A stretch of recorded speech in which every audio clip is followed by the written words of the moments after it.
Good morning, students. Today I will start ledger. So, what about ledger? What is ledger? So that transactions are recorded in the journal and thereafter they are posted to the relevant account into the ledger. All the account put together make a ledger is stating differently. Ledger is a book in which various account as a asset account, capital account, liabilities account, expenses account, revenue account, etc. A ledger is also called in the books of final entry since all transactions recorded into the books of original entry, that is journal, and transferred posted into the ledger. A ledger may be defined as a book which contained is a summarized and classified form, a permanent record of all transactions, so that it is the most important books of the account since the trial balance is drawn from it. The trial balance financial statement are prepared, hence ledger is called the principal book of account. Normally होता क्या है कि जब आप laser बनाते हैं तो laser के बाद जो नेक्स्ट स्टेप है आपका वो आपका लेज़र होता है। लेज़र बनाने के लिए आपके पास जर्नल का होना बहुत ज़रूरी होता है, जर्नल से ही लेज़र बनाए जाते हैं। नॉर्मली प्रीवियस चैप्टर में स्टडी किए थे आप कि जर्नल आपने प्रिपेयर किए और जर्नल जब प्रिपेयर किए तो आपने मंथली उसको प्रिपेयर किया। मंथली प्रिपेयर करने के बाद में ट्रांजैक्शंस में बहुत सारी टर्म्स आप यूज़ करते हैं, suppose that cash, sales, purchase, wages, salary, capital, building, furniture etcetera. अब जितने भी टर्म्स आप यूज़ करते हैं उन सभी के लेज़र बनाए जाते हैं। So I will start laser.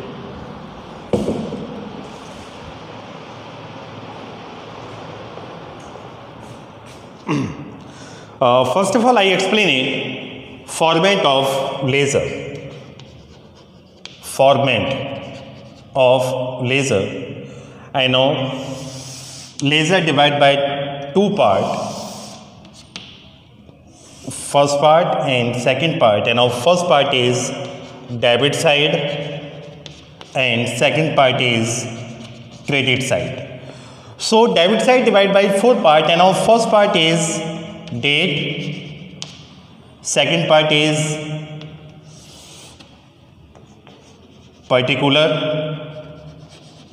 and third part is LF, and fourth part is amount. And now debit part divided by two part, four part, and now first part is date, particular, LF, and amount. As well as credit divided by also four part. First part is date, particular, LF, and amount. What is the full form of LF? LF is the full form is ledger folio. तो normally होता क्या है कि आप LF लिखते हैं, LF के साथ साथ यदि आप चाहें तो यहाँ पर JF लिख सकते हैं। JF को आप बोलते हैं जर्नल फोलियो। जिस पेज पे जो जर्नल फिल की जाती है, ट्रांजैक्शंस किए जाते हैं, उस पेज को आप यहाँ पर लिखते हैं। तो ये लेज़र का फॉर्मेट रहा डियर आपका, अकाउंट का फॉर्मेट रहा, इसको अकाउंट फॉर्मेट भी बोलते हैं। अब क्वेश्चन ये आता है कि नॉर्मली ये किस तरीके से प्रिपेयर किया जाता है, ट्रांजैक्शंस कैसे की जाती हैं, कितने लेज़र बनते हैं, ये सब यहाँ पर हम यहाँ पर सीखेंगे। तो सबसे पहले यहाँ याद चाहें तो इसे नोट डाउन करें या फिर स्क्रीनशॉट लें। ये आपका फॉर्मेट है लेज़र का। नॉर्मली होता क्या है कि मैं यहाँ पर आपकी 5 ट्रांजैक्शंस यहाँ पर लेता हूँ, फिर उसके लेज़र आपको प्रिपेयर करके दिखाएंगे। फर्स्ट ट्रांजैक्शंस हैं cash account debit to capital account. Being business started 1 lakh and 1 lakh। Normally ये बिजनेस स्टार्ट की जर्नल बनाई आपने, cash account debit to capital account and और 2 account involve in this entry. First is cash and second is capital. यहाँ पर 2 account आपके involve होते हैं एक ट्रांजेक्शन्स में। इसके बाद है आपका purchase account debit to cash account being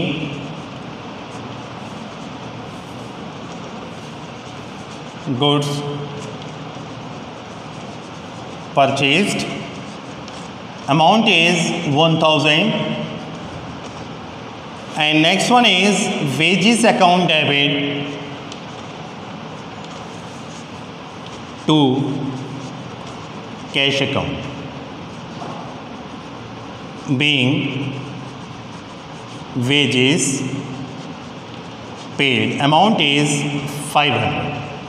normally ये मैंने 3 ट्रांजेक्शन्स यहाँ पर बनाई हैं और आप ये देखते हैं कि हर एक ट्रांजेक्शन में कम से कम 2 अकाउंट इन्वॉल्व होते हैं, cash capital at the time of goods purchase, purchase cash at the time of wages paid, wages cash.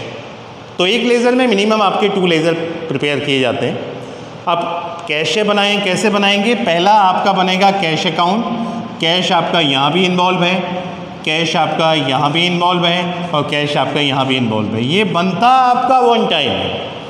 Transactions में आपका कैश कितनी ही बार रिपीट किया ना हो जाए, लेकिन आप वन टाइम ट्रांजैक्शंस यहाँ पर प्रिपेयर करेंगे। लेज़र एक बनाएंगे। सेकंड बनेगा आपका कैपिटल अकाउंट, ये फर्स्ट हो गया, ये सेकंड है। थर्ड बनेगा आपका परचेज अकाउंट, फोर्थ बनेगा आपका वेजेस अकाउंट। ये आपके 4 ledger as per the condition of term of 3, यानी कि 3 ट्रांजेक्शन्स पे आप 4 लेज़र बनाएंगे। यदि कोई ट्रांजेक्शन्स रिपीट होती है तो उसका लेज़र दोबारा रिपीट नहीं होता है, वन टाइम बनता है। बनाएंगे कैसे ये देखिएगा।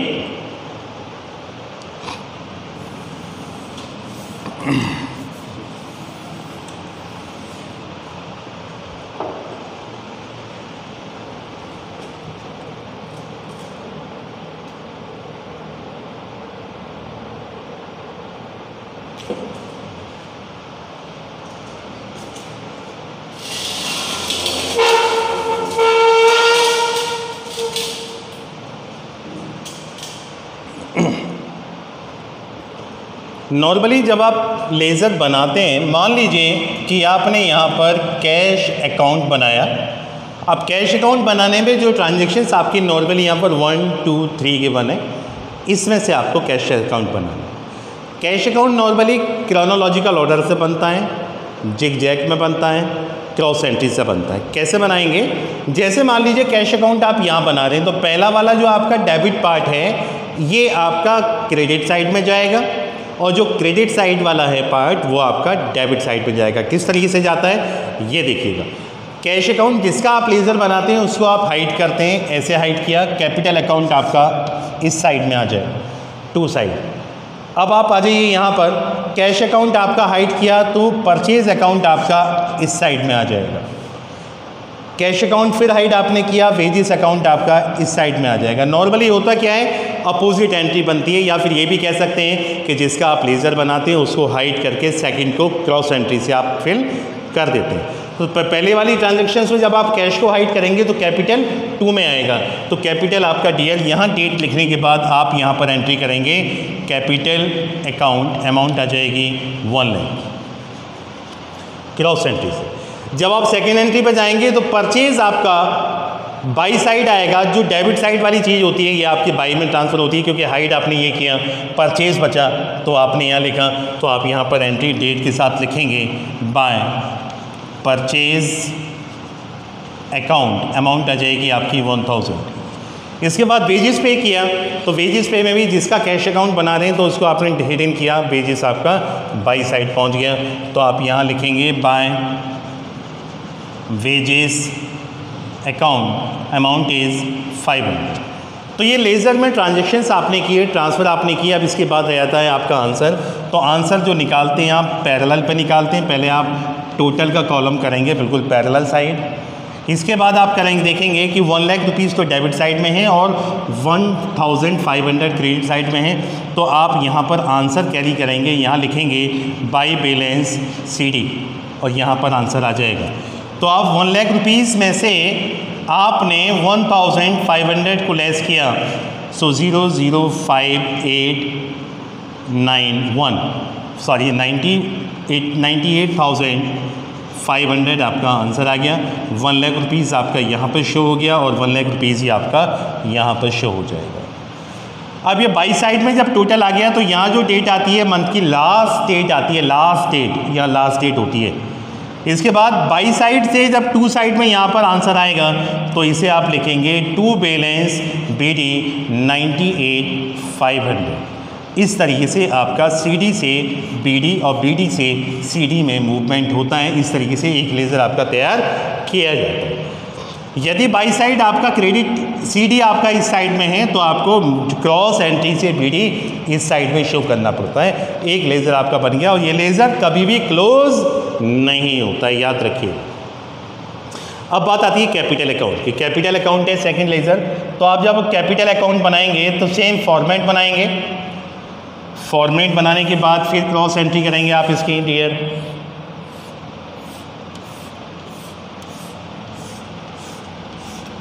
First date, second particulars, JF journal folio, amount, repeat again date, particular, JF and amount. अब जब कैपिटल अकाउंट बनाएंगे तो आप कैपिटल को हाइड करेंगे और कैपिटल को हाइड किया तो कैश अकाउंट आपका बाई साइड में एंट्री हो गया। आप बाई साइड में डेट के साथ यहाँ पर कैपिटल के अकाउंट में कैश को एंट्री करेंगे। अमाउंट आ जाएगी 1 लाख।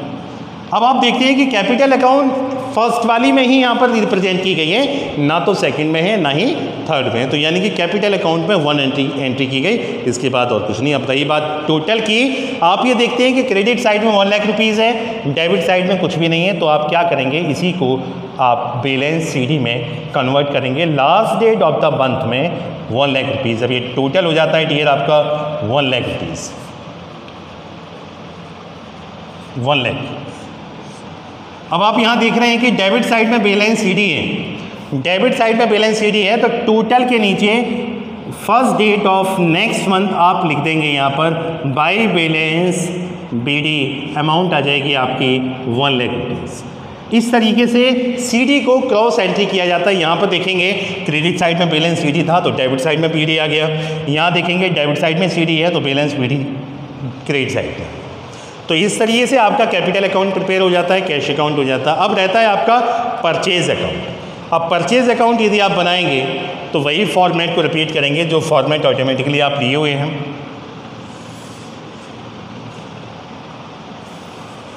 इस एंट्री को रफ कर देते हैं।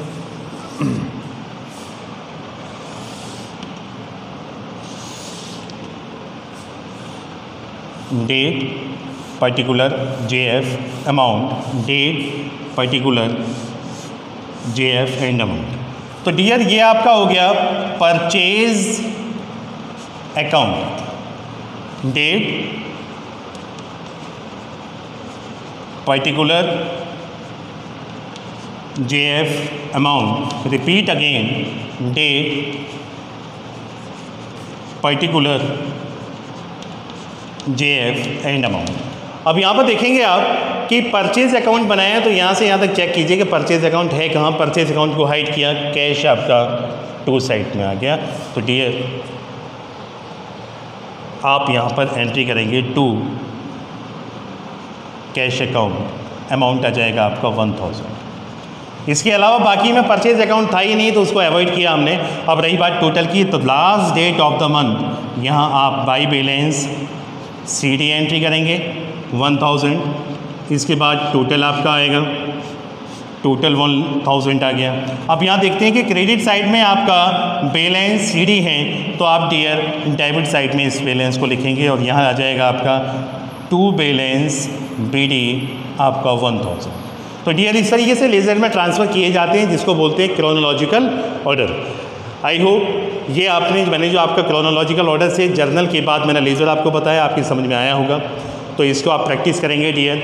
इसके साथ साथ बाकी जो न्यू कंडीशंस हैं न्यू वीडियो के साथ आपके सामने आएंगे। So thank you and have a nice day.